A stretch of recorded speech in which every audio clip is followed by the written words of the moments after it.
Hong Kong, 1972. Una noche de verano sofocante que revelaría el verdadero carácter de Bruce Lee. No en un set de filmación, no en un torneo de artes marciales, sino en el lugar más peligroso de la ciudad, el salón privado de un jefe de la tríada.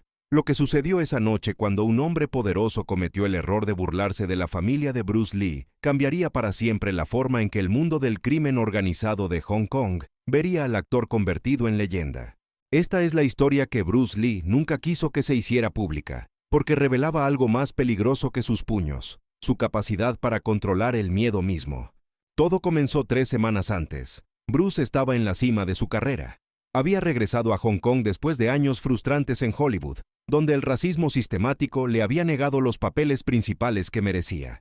En Hong Kong, era una superestrella. Sus películas rompían récords de taquilla. Niños en las calles imitaban sus movimientos. Su nombre era sinónimo de orgullo chino en una época donde ese orgullo estaba siendo reconstruido. Pero con la fama vino algo que Bruce no había anticipado: la atención de personas muy peligrosas. Las tríadas de Hong Kong en 1972 controlaban todo: la industria del entretenimiento, los muelles, los mercados, las calles. No eras nadie en Hong Kong sin al menos una conexión periférica con ellas. Los estudios de cine pagaban tarifas de protección. Los actores asistían a fiestas organizadas por jefes del crimen. Era un sistema tan integrado en la sociedad que la mayoría de la gente lo aceptaba como parte de la vida normal. Bruce Lee odiaba este sistema. Siempre lo había odiado. Cuando era joven en Hong Kong, había visto cómo las tríadas explotaban a los débiles, cómo corrompían todo lo que tocaban. Había jurado nunca inclinarse ante ellos, nunca mostrarles respeto que no merecían. Pero su estudio de cine, Golden Harvest, tenía conexiones inevitables. Los productores le advirtieron que debía al menos mantener relaciones cordiales con ciertas figuras poderosas. Bruce rechazó esto inicialmente, pero su abogado le explicó la realidad.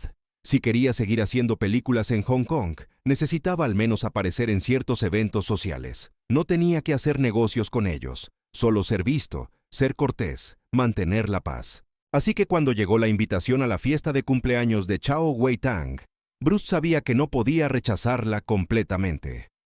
Chow Wei-tang no era cualquier criminal. Era el líder de una de las tríadas más poderosas de Kowloon. Controlaba el tráfico en los muelles. Tenía intereses en docenas de negocios legítimos e ilegales, y se decía que podía ordenar la muerte de alguien con la misma facilidad con la que ordenaba el té.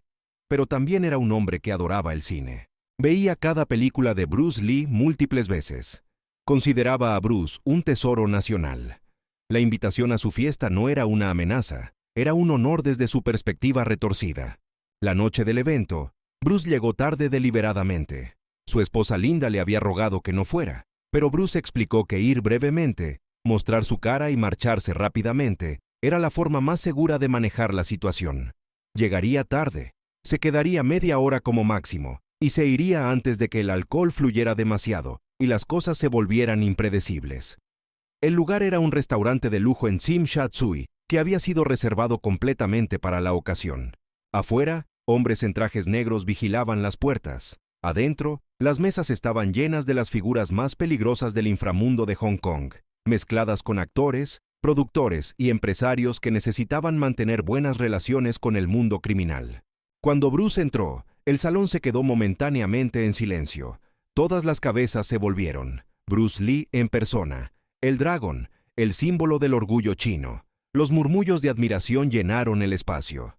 Chow Wei-tang se levantó inmediatamente de la mesa principal, con una sonrisa amplia en su rostro marcado por cicatrices. Se acercó a Bruce con los brazos abiertos, como si estuviera recibiendo a un hermano perdido hace mucho tiempo. Le dio la bienvenida efusivamente, le agradeció por venir, insistió en que se sentara en la mesa principal junto a él. Bruce aceptó cortésmente, pero mantuvo su expresión neutral, sus ojos alertas. En la mesa principal estaban sentados los lugartenientes más cercanos de Chow, varios otros jefes de tríadas, y sorprendentemente, 2 productores de cine que Bruce conocía. Todos trataron a Bruce con respeto exagerado, casi reverencial. Le sirvieron el mejor vino, le ofrecieron los mejores platos. Chow contaba historias sobre cómo había visto Face of Fury 7 veces, cómo consideraba que Bruce estaba devolviendo el orgullo a China después de un siglo de humillación. Bruce escuchaba cortésmente, asentía en los momentos apropiados, pero no participaba realmente en la conversación. Estaba contando los minutos hasta que pudiera irse con gracia. Entonces llegó el hermano de Bruce. Robert Lee había venido a Hong Kong para visitar a Bruce.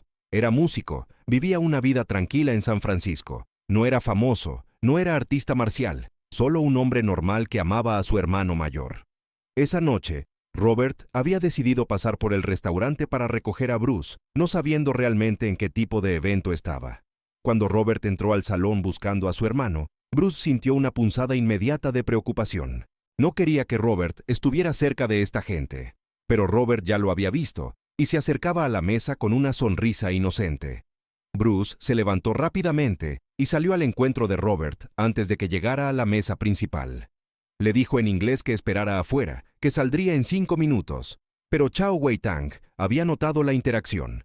Se levantó también, claramente curioso. Le preguntó a Bruce quién era el visitante. Bruce, atrapado, no podía mentir sin causar ofensa.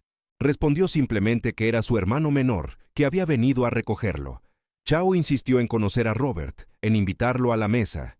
Bruce intentó declinar cortésmente, diciendo que Robert no hablaba cantonés, que tenía que irse pronto, pero Chao ya estaba gesticulando para que Robert se acercara. Robert, sin entender completamente la situación pero queriendo ser cortés, se acercó a la mesa. Chao lo saludó efusivamente, palmoteó su espalda, insistió en que se sentara y bebiera con ellos. Bruce podía ver la incomodidad en los ojos de Robert, pero no había forma educada de rechazar sin ofender al anfitrión. Así que Robert se sentó, aceptó una copa de vino, y trató de sonreír a través de su confusión mientras hombres que no conocía le hablaban en un idioma que no entendía. Durante unos minutos, todo fue relativamente bien. Chao hablaba con Bruce sobre sus próximas películas, hacía preguntas sobre Hollywood, mostraba interés genuino. Robert permanecía callado, bebiendo su vino lentamente, claramente deseando estar en otro lugar. Entonces, uno de los lugartenientes de Chao, un hombre llamado Juan, con reputación de ser particularmente cruel, comenzó a estudiar a Robert con demasiada atención.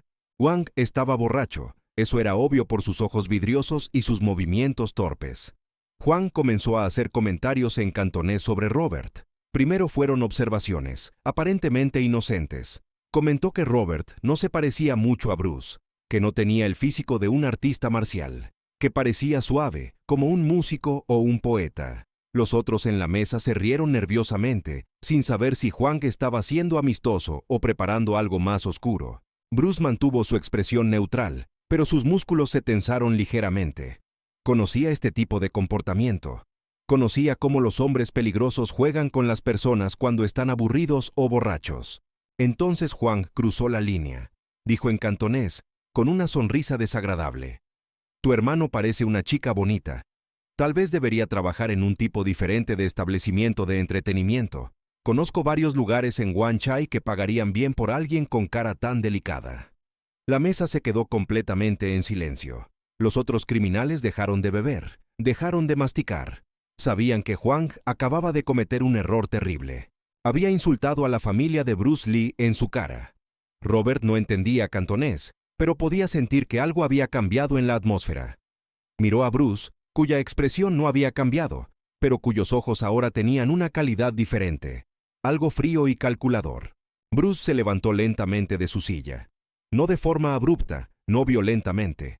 Se levantó con la misma gracia controlada que mostraba en sus películas, pero todos en esa mesa podían sentir la energía cambiando en el aire. Miró directamente a Juan, y cuando habló, su voz era tranquila, casi suave, pero había acero debajo de cada palabra. Dijo en cantonés perfecto: «Repite lo que acabas de decir, pero esta vez, mira a mi hermano a los ojos cuando lo digas». Juan, a pesar de su borrachera, sintió el peligro. Intentó reírse, intentó convertirlo en una broma. Dijo que solo estaba bromeando, que no había querido ofender. Pero Bruce no apartó la mirada. Simplemente siguió de pie, esperando, sus ojos fijos en Juan con una intensidad que hacía que el aire pareciera más denso. Chao Wei-tang intervino rápidamente. Le dijo a Juan que se disculpara, que había bebido demasiado, que había hablado sin pensar. Juan, ahora claramente nervioso, murmuró una disculpa, pero Bruce no se movió, no aceptó la disculpa, no se sentó. Simplemente siguió de pie, mirando a Juan como un depredador mira a su presa. El silencio en el salón se había extendido ahora a las mesas cercanas. Otros invitados habían notado la tensión en la mesa principal y habían dejado de hablar, observando con curiosidad y miedo. Entonces Bruce hizo algo que nadie esperaba. Se volvió hacia Chao Wei-tang y habló, pero lo suficientemente alto como para que todos en el salón pudieran escuchar. Dijo: «Vine esta noche por respeto. Respeto a tu invitación. Respeto a tu posición. Pero mi hermano es mi familia. Y no hay posición en este mundo lo suficientemente alta como para proteger a alguien que insulta a mi familia». Chao asintió rápidamente, claramente tratando de calmar la situación. Le aseguró a Bruce que Huang sería disciplinado, que el comentario era imperdonable, que él personalmente garantizaba que nunca volvería a suceder. Pero Bruce no había terminado. Se volvió de nuevo hacia Huang, que ahora había perdido todo el color de su rostro. Bruce habló directamente a él, y lo que dijo se convertiría en leyenda en los círculos del crimen organizado de Hong Kong. Dijo: «Conozco 17 formas diferentes de lastimar a un hombre sin dejar marcas visibles. Conozco 5 lugares en el cuerpo humano donde un golpe puede causar dolor que dura semanas. No necesito armas, no necesito ayuda, solo necesito 3 segundos. 3 segundos y podrías pasar el resto de tu vida deseando haber mantenido la boca cerrada». La amenaza era clara, específica y absolutamente creíble. Todos en ese salón sabían que Bruce Lee podía cumplir cada palabra. Huang intentó levantarse, tal vez para confrontar a Bruce, tal vez para huir, pero sus piernas parecían no funcionar correctamente. Se quedó sentado, mirando a Bruce con una mezcla de miedo y rabia impotente. Chao Wei-tang estaba ahora en una posición imposible. No podía permitir que uno de sus hombres fuera amenazado abiertamente sin responder, pero tampoco podía atacar a Bruce Lee sin causar un escándalo masivo que afectaría su negocio. Bruce había calculado esto perfectamente. Había convertido la situación en un callejón sin salida, donde la única salida era la rendición completa. Bruce asintió una vez, de manera breve. Luego le dijo a Robert en inglés que era hora de irse. Robert no necesitaba que se lo dijeran 2 veces. Se levantó inmediatamente. Bruce se volvió hacia Chao una última vez y dijo: «Gracias por la hospitalidad, pero creo que es mejor que mi hermano y yo nos vayamos ahora». Chao asintió, sin intentar detenerlos. Mientras Bruce y Robert caminaban hacia la salida, cada persona en ese salón los observaba en silencio absoluto. Los guardias de seguridad en la puerta se apartaron sin una palabra. Era como si Bruce hubiera creado una burbuja de autoridad a su alrededor, que incluso los criminales más endurecidos respetaban instintivamente. Solo cuando estuvieron afuera, caminando por la calle hacia el coche, Robert finalmente habló. Le preguntó a Bruce qué había pasado exactamente. Bruce le explicó brevemente la naturaleza del insulto y por qué había tenido que responder de la manera en que lo hizo. Robert estaba pálido, comprendiendo ahora lo cerca que había estado del peligro real. Le dijo a Bruce que nunca debería haber entrado, que lo sentía. Bruce puso una mano en el hombro de su hermano y dijo algo que Robert nunca olvidaría. «No te disculpes por existir. No te disculpes por ser quien eres. Esas personas en ese salón pasan sus vidas tomando lo que quieren de los demás. La única forma de detenerlos es mostrarles que hay líneas que no pueden cruzar, consecuencias que no pueden evitar». En los días siguientes, la historia de lo que había sucedido en la fiesta de Chao Wei-tang se extendió por Hong Kong como un incendio. Cada vez que se contaba, crecía un poco más. En algunas versiones, Bruce había noqueado a 3 guardaespaldas. En otras, había amenazado con matar a Chao mismo. Pero la versión central permanecía consistente. Bruce Lee había enfrentado a un jefe de tríada por su hermano y no había parpadeado. Las reacciones fueron variadas. Algunos en la industria del entretenimiento estaban aterrorizados por Bruce, seguros de que había firmado su sentencia de muerte. Los jefes de tríadas no perdonaban insultos públicos. Otros admiraban su valentía, aunque en privado pensaban que había sido tonto al hacer enemigos tan poderosos. Pero entonces sucedió algo inesperado. Chao Wei-tang no tomó represalias, no envió hombres tras Bruce, no intentó sabotear sus películas. En cambio, la palabra comenzó a filtrarse desde su organización de que Bruce Lee debía ser respetado, que era intocable. La razón era simple. Chao había reconocido algo en esa confrontación. Había visto que Bruce Lee no estaba actuando desde la emoción o el orgullo herido. Estaba actuando desde un lugar de cálculo frío. Bruce había medido perfectamente el riesgo, había entendido el equilibrio de poder y había ejecutado su respuesta de una manera que hacía imposible la represalia sin perder más prestigio. Chao, como todos los líderes exitosos del crimen, respetaba la competencia cuando la veía. Más importante aún, Chao entendió algo más profundo. Bruce Lee era más valioso como aliado, o al menos como neutral, que como enemigo. Su popularidad, su influencia cultural, su condición de héroe para millones de chinos, todo esto significaba que cualquier acción contra él traería atención no deseada. Las tríadas prosperaban en las sombras. Atacar abiertamente a Bruce Lee los arrastraría a la luz. Así que Chao tomó la decisión más inteligente. Trató el incidente como una lección aprendida y se aseguró de que todos en su organización entendieran que Bruce Lee y su familia estaban fuera de límites. Bruce, por su parte, nunca habló públicamente sobre el incidente. Cuando los periodistas le preguntaban sobre sus relaciones con las tríadas, respondía con vaguedades sobre querer enfocarse en su arte, en sus películas, en inspirar a los jóvenes. Pero en privado, con sus estudiantes más cercanos y amigos de confianza, compartía una lección importante. Les decía que el verdadero poder no viene de la capacidad de pelear, sino de la capacidad de hacer que pelear sea innecesario. Les explicaba que esa noche en el restaurante, nunca había tenido intención de pelear realmente con Huang o con los guardaespaldas de Chao. Una pelea habría sido un fracaso de estrategia. En cambio, había usado la amenaza de violencia, la certeza de consecuencias, para crear una situación donde sus oponentes elegían retirarse, en lugar de enfrentarlo. Esta filosofía, esta comprensión de que el mejor luchador es aquel que evita la lucha sin rendirse, se convirtió en una parte central de las enseñas de Bruce en sus últimos años.